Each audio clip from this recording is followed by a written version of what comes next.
우리가 함께 읽을 생명의 말씀은 사도행전 2장입니다. 사도행전 2장 1절부터 4절의 말씀입니다.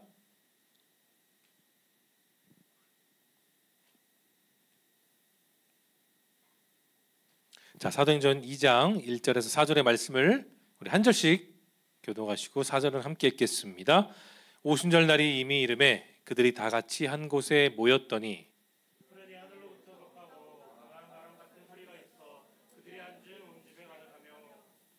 마치 불의 혀처럼 갈라지는 것들이 그들에게 보여 각 사람 위에 하나씩 임하여 있더니 함께 읽겠습니다. 시작. 그들이 다 성령의 충만함을 받고 성령이 말하게 하심을 따라 다른 언어들로 말하기를 시작하니라. 아멘. 자, 하나님이 친히 다스리셨던 여러분 구약 시대를 한번 생각해 보세요. 구약 시대 때 이스라엘 백성들은 자신을 거룩하게 했습니다. 그래서 그 거룩하게 한 자신을 통하여 주님의 임재를 성막 중에 만날 수 있었습니다. 자, 여러분, 출애굽 시대에 그들이 하나님을 만났던 장소는 어디였나요? 시내산이었습니다. 그때 하나님께서는 정말 놀라운 능력과 그 위엄으로 그 사람들을 만나 주셨죠. 자, 오늘 우리가 읽은 배경도 비슷합니다. 단지 구약이냐 신약이냐 오늘날 시대냐 그 시대의 차이만 있을 뿐 동일한 하나님은 늘 같은 장소, 같은 사람들을 통해 우리에게 역사하셨죠. 자, 오늘 본문에 나와 있는 120명의 성도들은 정말 전심으로 인내하면서 기도했습니다. 간절하고 절실한 마음이었어요. 그들의 마음은 딱 한 가지였습니다. 주님께서 약속하신 그 약속을 그들이 성취하는 그것이었죠. 그런 기도 가운데 그들은 모두 중요합니다. 영적으로 하나씩 준비되어 갔습니다. 그리고 주님이 승천하시고 나서 열흘이 되는 날이 바로 오늘 보면 1절에 나와 있죠. 오순절을 그 제자들은 맞이하게 되었어요. 여러분, 성령님은 충만한 은혜를 주셨습니다. 여러분, 성령님이 오신 사건은 정말 우리에게 중요해요. 그런데 그분께서 오신 그 시간도 사건 못지않게 시간도 역시 우리에게 중요하다는 겁니다. 자, 여러분께 한번 질문해 볼게요. 우리나라가 몇 년도 몇 월 며칠에 광복절을 맞이했죠? 1945년 8월 15일입니다. 우리는 그 광복절을 기억하고 있어요. 그냥 나라가 일본으로부터 자유를 얻었다. 일제 침략의 일제 밑에 있었던 우리가 자유함을 누렸다는 것만 뿐만 아니라 날짜도 우리에게 시간이 정말로 중요하다는 것을 우리는 기억합니다. 자, 오늘 말씀으로 다시 들어가 볼게요. 헬라어로 오순절은 펜타코스트라 해요. 50일째 되는 날입니다. 그렇다면 여러분, 무엇을 기준으로 이 50일째 되는 날을 정했을까요? 그리고 그 기준이 되는 사람은 우리에게 누구이겠습니까? 자, 유대인들은 6월절을 보내고 토요일인 안식 이후에 그 다음 날부터 50일째 되는 날을 그들은 오순절로 보내고 있어요.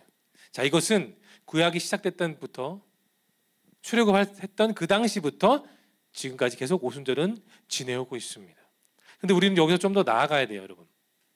성령 시대에 있어서 우리가 살아가고 있는 이 시대는 성령 시대입니다. 이 성령 시대에 있어서 오순절은 예수님이 부활하시고 40일간 제자들과 함께 하신 뒤에 승천하시고 열흘이 되는 날, 그런 의미가 우리에게 있어서 오순절입니다. 이날은 성령님께서 역사하셨어요.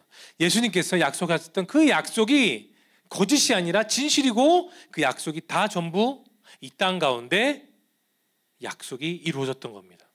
여러분, 6월절은 예수님께 있어서 죽음의 날입니다. 주님께서 우리 모두를 위해서 십자가 달리셨던 날이 바로 그 6월절이었어요. 그리고 그분이 십자가를 지시고 다시 우리의 곁에 나오셔서 우리를 살려주셨습니다. 자, 6월절이 죽음을 상징하면 여러분 기억하실 것은 오순절은 부활과 기쁨과 환희의 상징의 날입니다. 새로운 은혜의 시대가 열린 게 바로 오늘 보면 1절에 나와 있는 오순절이에요.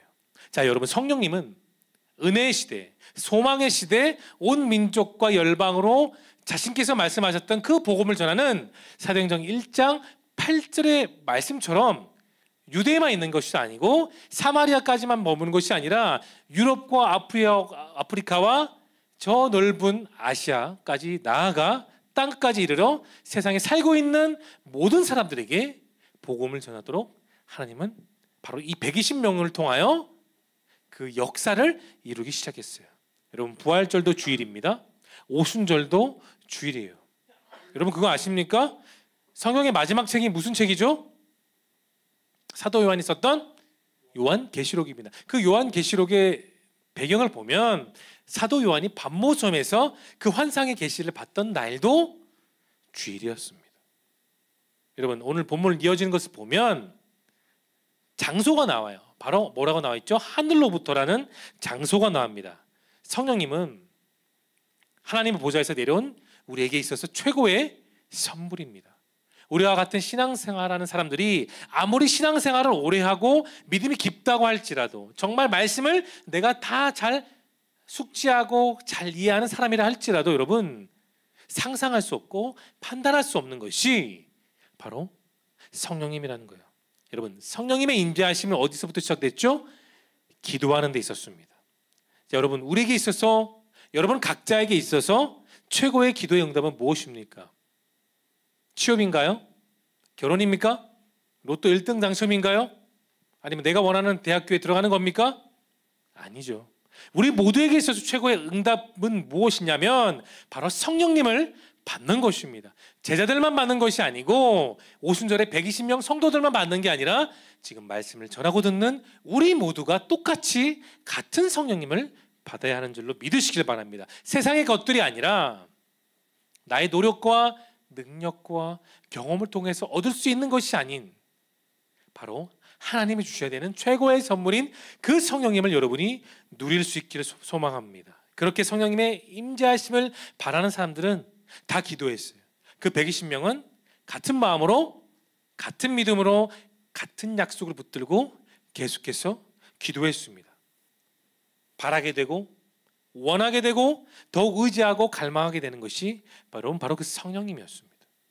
우리들의 기도를 통해 하나님이 정하신 시간 속에 성령님이 임재하는 것이죠. 자, 우리 3절 본문 열어볼까요? 3절 본문을 여러분 목소리를 크게 읽어봅니다. 시작.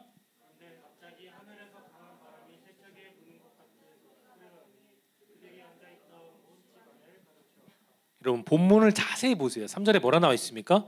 바람 소리가 아니고 바람 같은 소리다. 그런 바람처럼 느껴지는 소리라고 120명은 똑같이 느꼈던 거예요. 그 당시 마가의 다락방에 있었던 120명은 이전까지 전혀 듣지 못했던 새로운 소리를 듣게 된 거예요. 성령님이 임재하시면 나타나는 것 중에 하나의 특징이 뭐냐? 하나님의 음성, 하나님의 소리를 듣는다는 겁니다. 여러분, 그런 현상은 지금 이 사도행전 2장 1절, 2장 3절에만 나오는 것이 아니고 구약 성경엔 이미 나왔습니다. 자, 우리 열왕기상 19장을 열어볼게요. 열왕기상 19장 11절, 12절 좀 길지만 여러분 목소리를 읽어봅니다. 시작.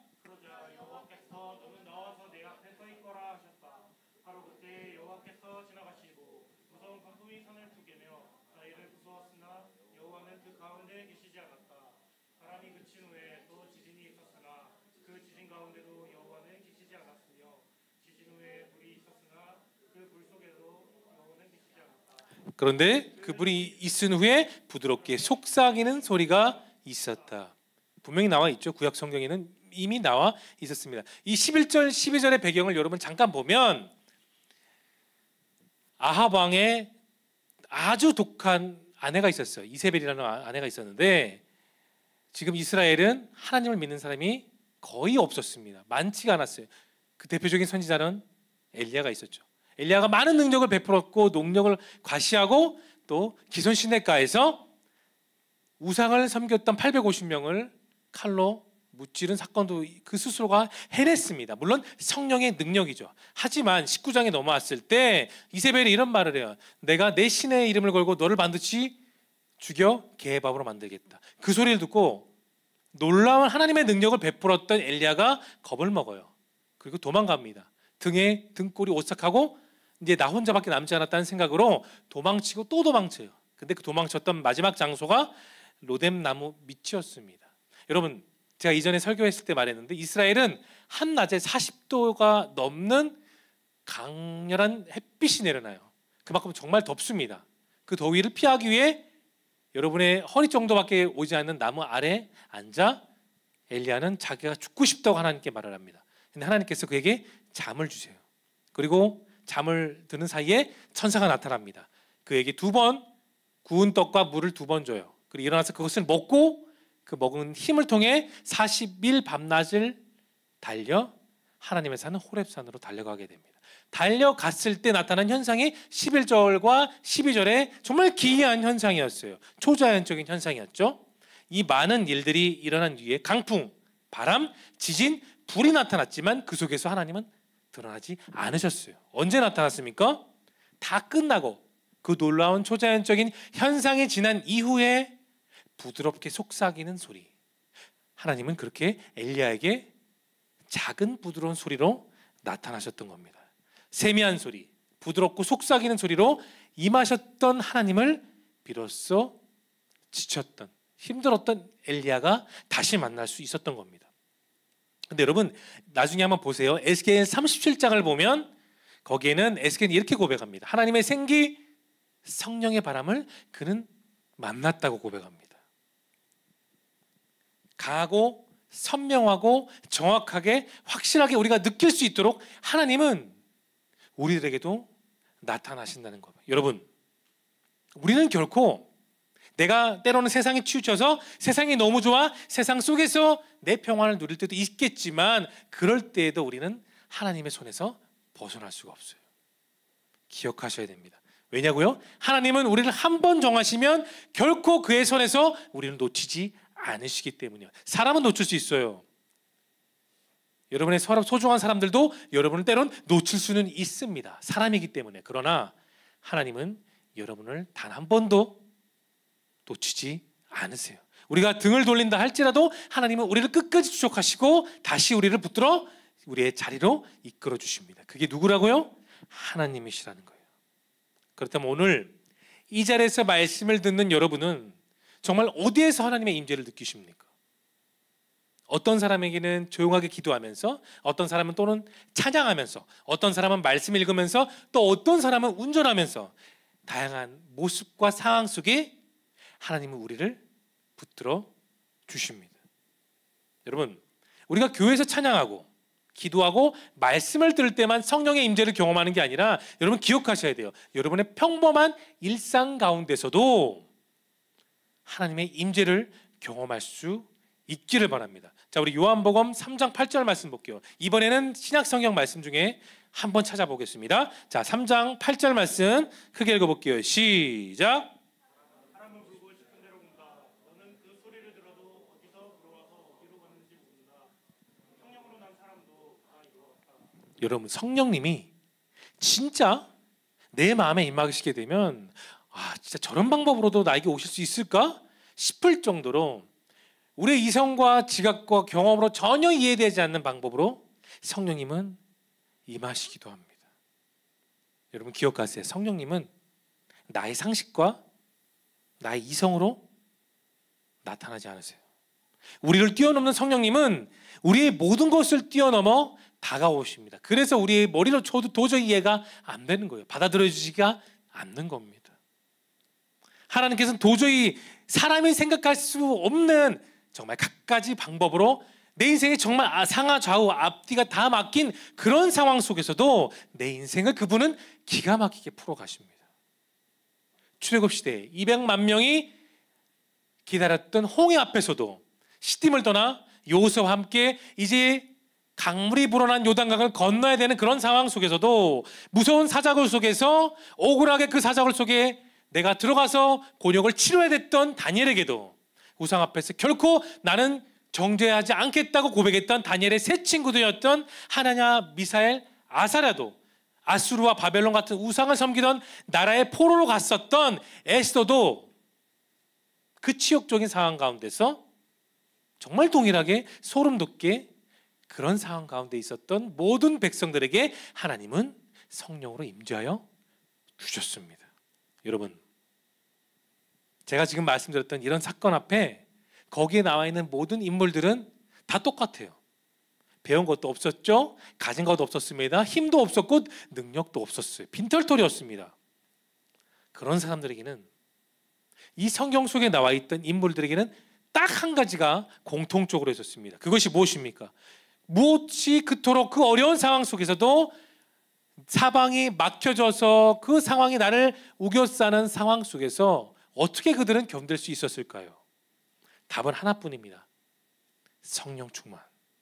내가 보잘것없고 유식하지도 않고 센스도 없고 다른 사람에 비해 나의 스펙과 학력과 사회 경험과 직장 경험이 내가 정말 너무나도 뒤처진다 할지라도 여러분에게는 세상 사람들이 소유하지 못한 단 한 가지의 성령 충만을 받으면 여러분의 인생은 초자연적인 하나님의 경험을 누릴 수 있다는 사실을 기억할 수 있기를 바랍니다. 여러분, 그런 경험이 내 안에 하나하나 쌓이게 되면 주일 성수뿐만 아니라 나에게 맡겨진 모든 일들이 때로는 힘들고 하고 싶지도 않고 어려울지라도 우리는 그 성령님을 통하여 다시 한 번 더 넉넉히 나아갈 수가 있습니다.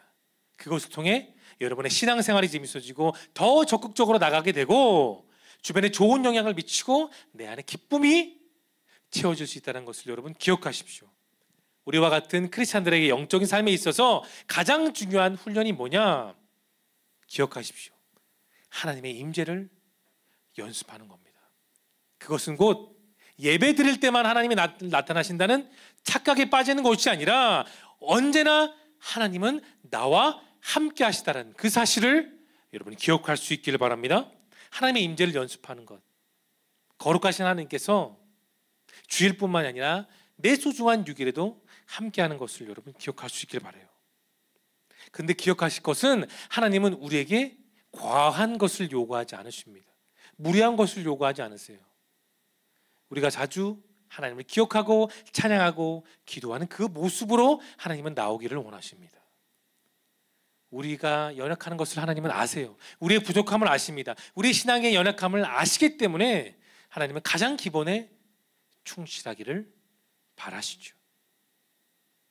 여러분, 지극히 평범한 나의 삶이나 그냥 그 속에서도 하나님은 우리와 함께 하십니다.